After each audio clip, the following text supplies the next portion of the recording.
இல்ல. அது என்ன அப்ப இன்னமா அதாமஹுல்லாஹு வ ஸகாஹு, அல்லாஹ் அவனுக்கு சோறு கொடுத்திருக்கான், விட்டு தரல ரசூலுல்லாஹ் சொல்றாங்க. ரசூல் ஸல்லல்லாஹு அலைஹி வஸல்லம் சொல்றாங்க இன்னமா அதாமஹுல்லாஹு வ ஸகாஹு, அல்லாஹ்வே அவனுக்கு சோறு போட்டுருக்கான், அல்லாஹ்வே அவனுக்கு குடிக்க கொடுத்திருக்கான். அது போனஸ்ப்பா, நோம்பாளியா இருந்துகிட்டே திங்க வச்சுட்டான் போ அப்படின்னு ரசூல் ஸல்லல்லாஹு அலைஹி வஸல்லம் வந்து ரொம்ப லைட்டா எடுத்துக்கிறாங்க. ஏன் மறதிங்கிற இதெல்லாம் இறைவன் கவனிக்கிற விஷயமா எதுக்கு இதை சொல்றோம்? இது அல்லாஹ்வுடைய மார்க்கம் தான் என்பது இதுல விளங்குறதா, மனிதனுடைய சித்தாந்தத்தில் உண்டாக்குனது விளங்குதா? மனிதன் வந்து கவனிக்க மாட்டான, மறதியை ஒப்புக்கொள்ள மாட்டான ஒரு காலத்திலேயும். மறதிங்கிற சமாதானம் எங்கேயுமே எடுபடாத, எவிடன்ஸ் கொண்டு வான்னு சொல்லுவான். அப்ப வந்து இது மனசு சம்பந்தப்பட்ட விஷயம், அது ரப்புக்கு மட்டும் தான் தெரியும். அதனால அல்லாஹ் என்ன பண்றான், நீ மறந்தாலும் மறக்காட்ட எனக்கு தெரியாவ, நீ நெசமா மறந்து எனக்கு தெரியத்தானே செய்யும், போயிட்டே இரு அப்படிங்கிற அல்லாஹ் சொல்வதாக ரசூல் ஸல்லல்லாஹு அலைஹி வஸல்லம் சொல்றாங்க. இது புகாரியில 1933, 6669 இந்த மாதிரி புகார்ல இந்த ஹதீஸை நீங்கள் பார்க்கலாம். அப்ப இதெல்லாம் என்னத்தை உங்களுக்கு காட்டுகிறது?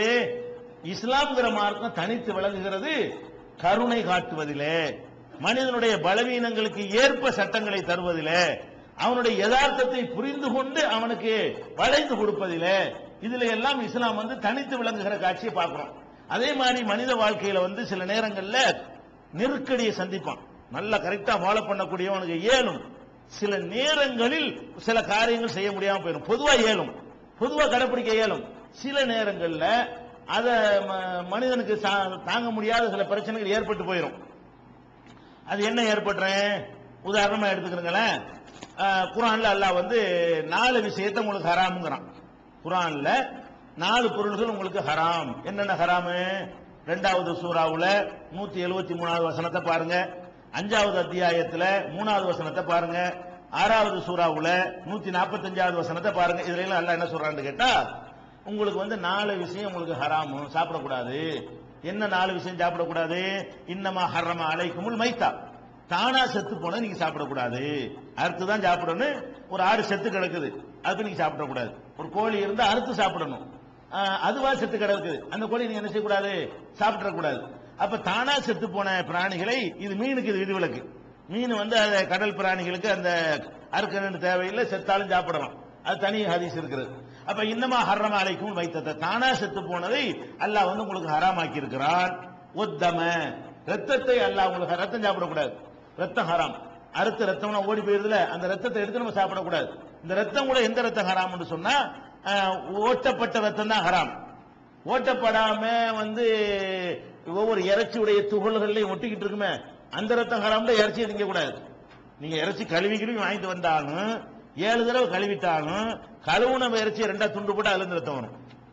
ஒரு பீஸ் வந்து நல்லா கழுவிட்டீங்க, ரத்தம் இல்லைன்னு நினைச்சிட்டு இருப்பீங்க, அறுத்துட்டு மேல கழுவுங்க ஆகும், உள்ள ரத்தம் இருக்கும்ல. அப்ப இறைச்சியை திண்டா உள்ள ரத்தம் இருக்கதான் செய்யுது, அது ஹராம் இல்ல. எது ஹராமு? ஓட்டப்பட்ட ரத்தம் இருக்குதுல, ரத்தத்தை விற்பாங்க கடையில், ஆட்டுக்கறி தட்டுல பிடிச்சி வச்சு வரும், ரத்த பொரியல் கிடைக்கும் போட்டுருப்போம் பாருங்களேன், அது கூடாது, இஸ்லாத்தில் சாப்பிடக்கூடாது.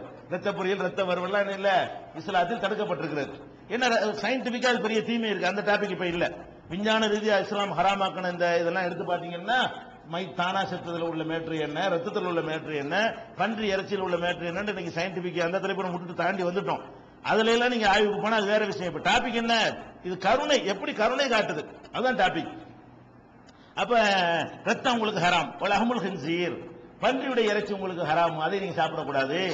அப்புறம் ஒமா உஹில்ல பிஹி லிகைரில்லா, அல்லாஹ்வை தவிர மற்றவங்களுக்காக வேண்டி படையல் செய்யப்பட்டது, நேர்ச்சை செய்யப்பட்டது, பூஜை செய்யப்பட்டது, அதுகளை சாப்பிடக்கூடாது. இறைவனுக்கு என்று உள்ள சாப்பிடணுமே தவிர, இது இந்த அவுலியாவுக்கு, இந்த மகானுக்கு, இந்த பெரியாருக்காக அப்படின்னு சொல்லி அறுத்தாங்கன்னு சொன்னா, அந்த மாதிரி அறுத்தாலும் சரி, வேற சக்கரை பத்தியை வச்சு படைச்சாலும் சரி, அதுகளை என்ன செய்யக்கூடாது, சாப்பிடக்கூடாதுன்னு அல்லாஹ் தடை செஞ்சுட்டான். தடை செஞ்சுட்டு இது இறைவன் மார்க்கம் தடையை சொல்லிட்டு போயிடுவாங்க. எல்லா நாட்டிலையும் சட்டம் தான் போடுவாங்க, மனிதன் போடுற சட்டம்லாம் சட்டம் தான் இருக்கும். அல்லாஹ் என்ன பண்றான்னு கேட்டா, அதுல ஒரு விதிவிலக்கு கொண்டு வர்றான். என்ன விதிவிலக்கு? இதெல்லாம் சரி, சாப்பிடத்தான் கூடாது, ஆனால் சில நேரங்களில் இதை சாப்பிடுற நிலைக்கு இது தள்ளப்படவே மாட்டியா. நான் சட்டத்தை போட்டுட்டேன், எல்லா நேரத்திலும் இது சரியா வருமா? சில நேரம் கடுமையான பஞ்சம், கடுமையான வறுமை, உணவே உற்பத்தி இல்ல, 7 வருஷமா மழை இல்ல, எலியை பிடிச்செல்லாம் சாப்பிட்டாங்களே. ஊப்பில எல்லாம் போனீங்கன்னா, குஜராத்துக்கு எல்லாம் போனீங்கன்னா, நினைஞ்சாங்க ஒரு 10 வருஷத்துக்கு முன்னாடி பயங்கரமான எலி வறுமை, அப்ப என்ன உணவு எல்லாரும் வயல்ல போய் எலியை பிடிச்சு சாப்பிட்டான். வேற வழி இல்லைன்னா எலிய தானே திங்கன்னு அது மாதிரி நிலைக்கிற மக்கள் ஆளானாங்க. அந்த மாதிரியான வறுமையில ஒண்ணுமே கிடைக்காது. அப்படியான ஒரு நிலைமைகள்லாம் நீங்க சந்திக்க வேண்டி வரும். அப்ப இறைவன் மார்க்கமா இருக்கணும் என்ன பண்றான் தெரியுமா? அதை சொல்லிவிட்டு அதுலயே ஒரு விதிவிலக்க சேர்க்கிறான். எப்படி? ஃபமனில் துர்ர கைரபாகின் வலா ஆதில், வரம்பு மீறாமலும் வலிய செல்லாமலும் யார் ஒருத்தன் நிர்பந்தத்திற்கு உள்ளாக்கப்பட்டு விட்டானோ, நெருக்கடிக்கு உள்ளாக்கப்பட்டு விட்டானோ, பல இஸ்ம அலைஹி, அவன் மேல குற்றம் கிடையாது. இதெல்லாம் திங்க கூடாதுதான். நெருக்கடிக்கு ஆளாயிட்ட, நிர்பந்தத்துக்கு ஆளாகிவிட்டாய். நிர்பந்தத்துக்கு ஆளாகிவிட்டால் பல இஸ்ம அலைஹி, அவனை பிடிக்க மாட்டான். என்ன இருந்தாலும் நீ திங்க கூடாது, செத்தாலும் சாவணுமே தவிர தொடக்கூடாது அப்படி நான் சொல்ல மாட்டேங்க. அந்த நெருக்கடி உண்டாக்கணும் நான் தானே. ஒரு அளவுக்கு தான் மனிதனுடைய தாங்கும் சக்தி இருக்குன்னு எனக்கு தெரியும்ல. அப்படின்னு அல்லாஹ் என்ன செய்யறான்? இதுல குற்றம் இல்லைன்னு சொல்லி இன்னல்லாஹ கஃபூருர் ரஹீம், அல்லாஹ் மன்னித்து அருள் புரியக்கூடியவனாக இருக்கிறான் என்று இந்த வசனத்தில் முடிக்கிறான். இப்ப ஒரு ஊர்ல சரியான பஞ்சம், நம்மள்ட்ட காசே இல்ல, கடுமையான வறுமை, யாரும் சாப்பாடு தர மாட்டேங்கிறாங்க. பல வகையில முயற்சி பண்ணி பார்க்கிறோம், எதுவுமே கிடைக்க மாட்டேங்குது. எதையாவது சாப்பிட்டாடி செத்து போயிருவோம். ஒரு ஆடு தான் கிடக்குது, செத்து போன ஆடு. ஒரு கோழி செத்து போச்சுன்னு தெருவுக்கு எரிஞ்சிருக்கிறாங்க. அதுதான் இப்ப கிடைக்குது. அதை திண்டா தான் நான் பிழைக்குவேன், இல்லாட்டி நான் போய் சேர்ந்துருவேன் என்கிற நிலைக்கு நான் இருக்கிறேன். இப்ப இது ஹராம்னு சொல்லி சாவுறதா உன்னை காப்பாத்திக்கிறதா? இஸ்லாம் என்ன சொல்லுது? மேட்டரே கிடையாது. நீ பாட்டுக்கு சோத்தை திங்கிற மாதிரி தின்னு, அது மேட்டரே கிடையாது. உயிரை காப்பாற்றணும்ல, நீ இருந்தா தான் நான் நல்ல வேலை செய்ய முடியும். உன்னை என்ன உன் கொண்டாட்டி பிள்ளைலாம் இருக்குதுல்ல, அந்த மாதிரியான ஒரு நெருக்கடி. அப்ப நம்ம அல்லாஹ் நம்ம என்ன பார்க்கறான்? அடே, நெருக்கடியான நிலைகளுக்கு சட்டத்தை உற்றுப்பா, நான் உன்னை மன்னிக்கிறேன், நல்ல பாவம் இல்லைங்கிறேன், நீ அப்படி அழட்டிக்கிற, நானே வேணாங்கிறேன்ல அப்படின்னு சொல்லி இந்த வசனத்தில் அல்லாஹ் சலுகை தர்றான். இதை எப்படி பார்க்கறாங்க ரசூல் ஸல்லல்லாஹு அலைஹி வஸல்லம் பாருங்க. நீங்க நினைச்சிட்டு இருக்கீங்க இந்த வறுமைன்னு சொன்னா, அப்படிதான் நிறைய பேர் விளங்கி இருக்கிறாங்க. வறுமைன்னா செத்துருவோங்கிற அளவுக்கு இருக்கிறானே அவனுக்கு தான் அப்படின்னு நினைக்கிறாங்க. இல்ல, செத்துற அளவு கூட தேவையில்லை. அதாவது அபூ வாக்கித் லைஸிங்கிற சஹாபி சொல்றாங்க, நபிகள் நாயகம் ஸல்லல்லாஹு அலைஹி வஸல்லம் சஹாபாக்கள் எல்லாம் கேட்கறாங்க. சில பேர் கேட்கறாங்க, யா ரசூலல்லாஹ் இன்னா பி அர்லின் துஸீபுனா பிஹல் மஹ்மஸா, கடுமையான வறுமை ஏற்பட்ட ஒரு பகுதியில் நாங்கள் வசிக்கிறோம், ரொம்ப பஞ்சம் ஏற்பட்டிருக்கிறது இந்த நேரத்தில். ஃபமத்தா தஹிலுல் மைத்தா, தானா செத்து போன பிராணிகள் எப்ப எங்களுக்கு ஹலால் ஆகும்? நாங்க வறுமை வயப்பட்ட ஒரு பூமியிலிருந்து வருகிறோம், எங்களுக்கு எப்ப அதை சாப்பிடுவது ஹலால் ஆகும் கேட்கிறாங்க. அப்ப ரசூல் ஸல்லல்லாஹு அலைஹி வஸல்லம் என்ன சொல்றாங்கன்னா, 3 சொல்றாங்க. என்ன சொல்றாங்க? உங்களுக்கு காலையில் கொஞ்சம் பால், வயிறு நிறைய சாப்பிடக்கூடிய பால் கிடைக்காவிட்டால், அல்லது மாலையில் சாப்பிடுவதற்கு பால் கிடைக்காவிட்டால், அல்லது இளதலைகள்ல அந்த காய்ச்சி தொங்குமுல யாருக்கும் சொந்தம் இல்லாம அந்த மாதிரியான பொருள்களை பறித்து சாப்பிடுவதற்கு வழி இல்லாவிட்டால் உங்களுக்கு ஹலால் ஆகிவிடும். 3 நாள் பட்னியா இருக்குன்னு தேவையில்லை. ஒரு நாளைக்கு ஒரு தடவை கூட ஒண்ணும் கிடைக்காது, நீ சாப்பிடலாம். சாவணுங்கிற அவசியம் கிடையாது. காலைல சாப்பிட்டது வந்தாச்சு, அடுத்த நாள் ஆச்சு, அது வரைக்கும் ஒரு தண்ணி கூட கிடைக்கல, ஒரு பால் கூட கிடைக்கல, வயிற்று பசி அடைக்கிற ஒண்ணுமே 24 ஹவர்ஸ் தான் கணக்கு. ஒரு நாளைக்கு உனக்கு உணவு இல்லை என்று சொன்னால் என்ன செஞ்சிடலாம்? செத்து போனது திண்டுக்கலாம் என்று ரசூல் ஸல்லல்லாஹு அலைஹி வஸல்லம் அவர்கள் இதை சலுகை கொடுத்தது முஸ்னத் அஹ்மதுல 20896வது ஹதீஸ்ல நீங்கள் பார்க்கலாம். அதே மாதிரி இன்னொரு சம்பவத்தை பாருங்க. ஒரு ஆளு சரியான வறுமையான நேரம், அவர் மதீனாவுக்கு வர்றாரு, வறுமையை பார்த்துட்டு வர்றாரு. அங்க ஒரு தோட்டத்துல நிறைய பேரிச்சம்பழங்கள் அதெல்லாம் காய்ச்சி தொங்குறது. இவர் வாட்டுக்குள்ள புகுந்து அதை எடுத்து சாப்பிட்டாரு.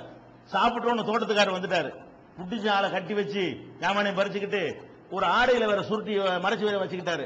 அதையும் புடிங்கிட்டு வா உனக்கு ரசூலுல்லாஹ் நீதிபதி கோர்ட் அதானே அங்க கொண்டு வந்துடுறாரு. ரசூலுல்லாஹ் என்ன செய்யறாங்க?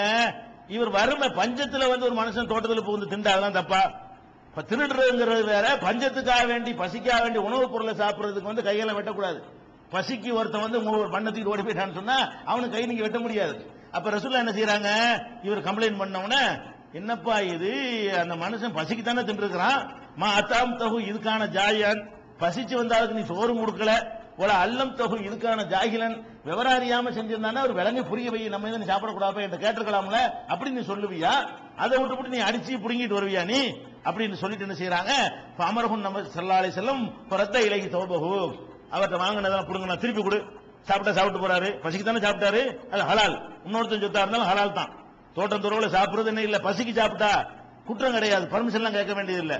அது மாத்திரம் இல்லாம அமரலஹு பி வஸ்துமின் தஆம், உணவுல ஒரு பெரிய மரக்கால அள்ளி இந்தா இதை கொண்டு போய் சாப்பிட்டுக்க, பஞ்சத்து தானே வந்தேன்னு சொல்லி தண்டிக்கிறதுக்கு திருட்டு கையை வெட்டுவாங்கன்னு கூட்டிட்டு வந்தா பரிசு கொடுத்து அனுப்புறாங்க. திருடுறங்கிறது சொத்து சேர்க்கறது திருடுறவன் தான்.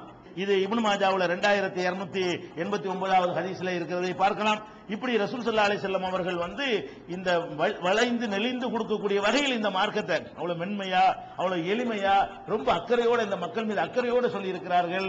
இது தொடர்பான இன்னும் பல செய்திகள் நம்ம அறிந்து இப்படி ஒரு மார்க்கத்தில், கருணையுள்ள ஒரு மார்க்கத்தில் நம்ம இருக்கிறோம் என்று அதை புரிந்து கொள்வதற்குரிய விஷயங்கள் இன்னும் இருக்கின்றன. இன்ஷா அல்லாஹ் அதை